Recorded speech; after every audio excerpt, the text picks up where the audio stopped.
So the rotator cuff is a set of 4 muscles deep in the shoulder that surround the shoulder joint to stabilize the joint and help you move your arm. The shoulder is an amazing joint. It has almost unlimited range of motion. You can reach across and touch your shoulder, you can scratch your back, you can throw a baseball, but there's a price to be paid for all that mobility.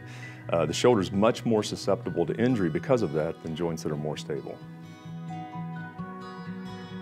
Rotator cuff injuries can vary from very mild injuries, strains and sprains that resolve within a couple of days, to more significant inflammation of the tissue, and of course the most significant injury you can have is going to be a tear of your rotator cuff. Causes of rotator cuff injuries can be a single traumatic event, a fall on an outstretched arm, or more commonly it can occur from multiple smaller traumas. Someone who plays an overhead sport, or someone who has a job that requires a lot of heavy lifting or overhead work.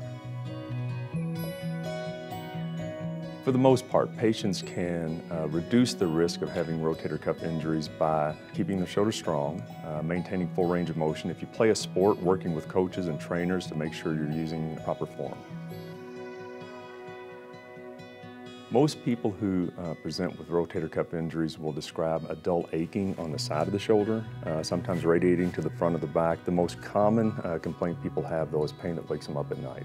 Many rotator cuff injuries can be treated at home. Usually a few days of rest can help, anti-inflammatories if you're able to take them. Initially ice, transitioning to heat as you start to feel a little better, and then once your pain starts to resolve, returning to your normal activities. You should see your doctor if minor pain doesn't resolve relatively quickly.